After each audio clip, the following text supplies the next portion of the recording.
Once again, everything I'm doing in this video, you should not do at home or probably not anywhere else because it's very dangerous and a fan almost cut my neck off, so stay safe. These strokes are pretty cool, and so are electric motors. They can be found in fans, in hair dryers, in angle grinders, in this drill, this one, and this one, and of course in cars. Now this isn't a car, nor is it electric, but it does have an electric motor inside, namely the electric start. They're located right over there. Now, if you remember the video I did on two-strokes, which you can find up there, you know that they're quite complicated. Now, in the case of electric motors, they're just simply easy to understand. At least, easy to understand compared to this. To understand how an electric motor works, you first need to know two things. Number one, all magnets have a north and a south pole. This is where the magnetic attraction is the strongest. Poles of the same name push each other away, while opposite poles attract each other. The second thing you need to know is that if you take a piece of metal, this would usually be round like this, but for demonstrational purposes, it looks like this. And you take an isolated wire and you wrap it around like this. Now, if you would plug this in and would have a lot more windings, you would have created an electromagnet, where the north pole is always in the direction of the current flowing. So because it starts here and ends here, it's going up. So the north pole is up here and the south pole is down there. Since it's an electromagnet, if I were to flip this, so this would be over here and the current would be flowing in the other direction, the poles would be switched, meaning that the south pole would be at the top and the north pole would be at the bottom. And if no current flows through it, yeah, it's turned off. So they're very versatile. So how does this help us with electric motors? Now, if we take a look at a DC motor, no, I'm sorry, but this is a brushed AC motor, but let's pretend it's a brushed DC motor. These motors need 4 parts to work. Number 1, the stator. This is a magnet, a permanent magnet, that has a north pole here and a south pole there. Inside of this permanent magnet, on an axle, we have the rotor. This is an electromagnet that we can rotate as we wish. If we were to let current flow through this thing, the rotor would be in a state that it would want to rotate 180 degrees, so the poles are in equilibrium. But yeah, then we'd have to manually switch it again, so it can start the process all over again. Now, so we don't need to do this manually, we have the commutator. This is connected to the electric motor, and it's a thing that can be made of many materials, but it has to be electrically conductive, and it is divided by an insulating material into 2 or more sections. If you take a look at this one, it has a lot of sections. I will explain at the very end of the video why this has a lot of sections. Now, on its own, the commutator doesn't do much since it's not plugged into anything. This is where the brushes come into action. These are these black things over there and there. These brush the commutator and they are electrically conductive. If we were to let current flow through this thing, through the brushes, it would go into the commutator, which would power on our electromagnet. Now it would want to turn 180 degrees. Now the brushes start rubbing a different part of the commutator. So the direction of the current in the electromagnet flips. So the polarity of the magnet or the electromagnet inside the rotor flips as well. So now it's in a state again where it wants to rotate another 180 degrees. The brushes start brushing another part again and again and again. And you have created a brushed DC motor.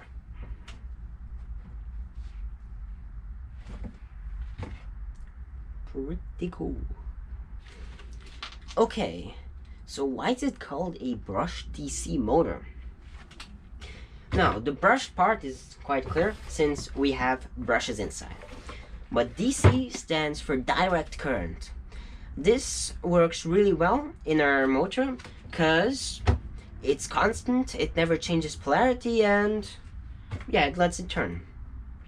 No, but the second type of current we have is AC, or alternating current. And there, the polarity switches in a distinct frequency. If we were to get it from the wall with your standard plugs like this, that, at least in Europe, that would come at 50 hertz. So the polarity flips every the polarity flips 50 times in a second.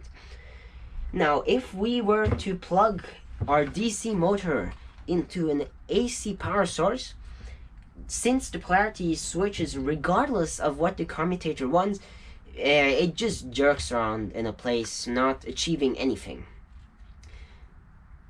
And that's not good. So that's why we can build a brushed AC motor, or what this actually is. It's a bit more complicated than a DC motor, but still understandable. A big difference is that the stator is also an electromagnet that can be turned on and off, and the polarity can be flipped at our will. The rest of the motor is built the same, and our stator is hooked up to the power source as well. If we power this on now, you see that now the magnetic fields line up in a way that it wants to rotate 180 degrees. But now you saw that it's in a good state, and that's because since the stator is also hooked up to the AC signal, and the AC signal is also connected to the rotor, they cancel each other out. So every time the stator would flip polarity, the rotor also flips polarity. This means that it can be powered on in the same way. If you take a look at it in slow again, you see that it rotates, the polarity of the AC signal flips, and during the time that the AC signal flips, the both the stator and the rotor flip, meaning it doesn't matter, and then the rotor flips again as usual, so it can rotate another 180 degrees. In action, it looks like this. Looks a bit more complicated, but it works on the same principle. Now, we don't actually need to build such a complicated motor if we want to use AC, because we can just build a brushless AC motor. In these types of motors, you can have a permanent magnet stator, like in the brushed DC motor, and the main difference is that the commutator it doesn't have any distinct sections. The brushes always rub along it, and the direction of the current is always constant. So, how do we flip the polarity of the rotor inside if we don't have a commutator? Now, since the AC current flips constantly, if the rotor inside is synced perfectly to the frequency of the AC signal, if we rotate 180 degrees, it moves enough that the AC signal flips, so the polarity of the magnet inside flips as well. So we have a speed regulated by the frequency of the AC signal. In action, it looks like this with the graph, so you can see that it flips every time the polarity of the AC signal flips. They're usually called a brushless DC motor because the frequency of the AC signal needs to be synced to the rotor, and the generator that creates this AC signal that is perfectly synced to the speed of the motor is usually powered by DC. So we've actually covered the most basic and important motors. A motor that you'd usually find in cars is an induction motor. Now this works on three-phase AC, and it creates a rotating magnetic field. I won't cover it in this video, but just know that this is what's used in electric cars. I have no idea why it's used in a floor fan,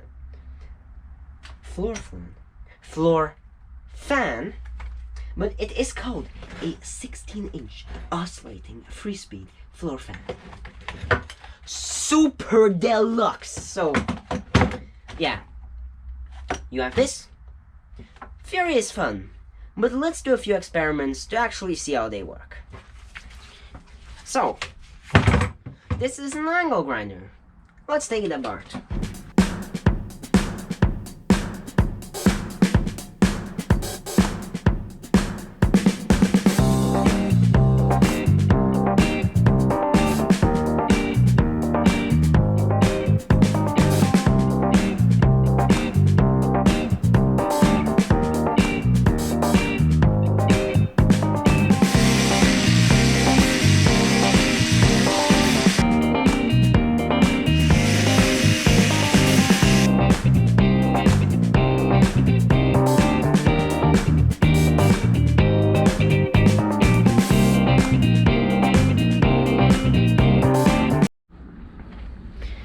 Okay, so what have I learned?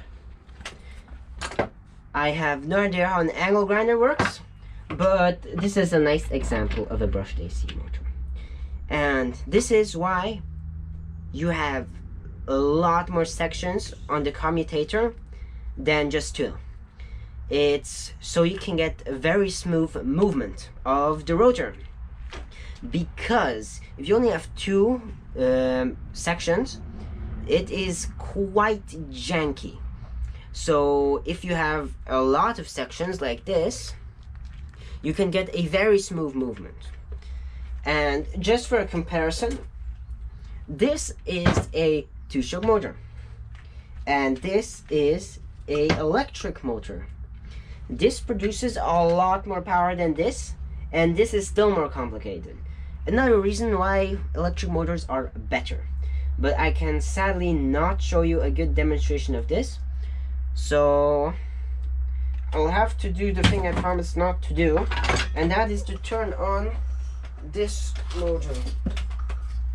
It shouldn't be that hard, to be honest, but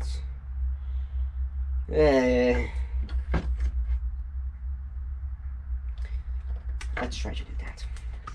I'm sorry, it was broken. At least I hope it was broken. Wanna see if it's broken? Let's see if it's broken. Okay, so this might be the most dangerous thing I've ever done. Let's see how it turns out. So, what's going to happen? I will plug this in from a distance and you will see.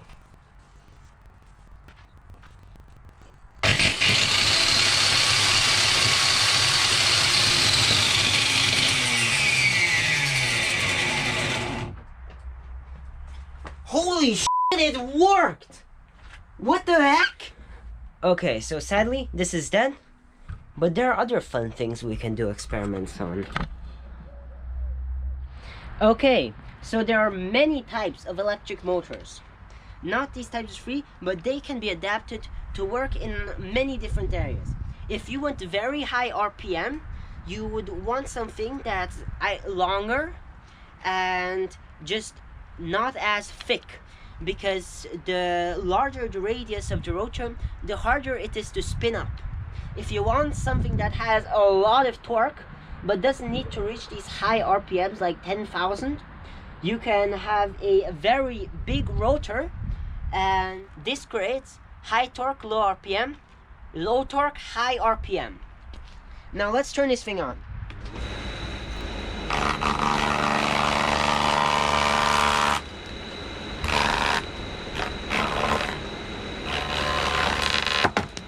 That was a pepper. Now we have potato.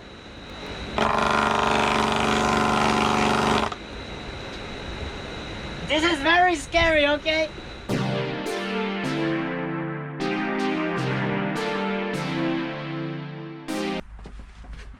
Was this very scientific?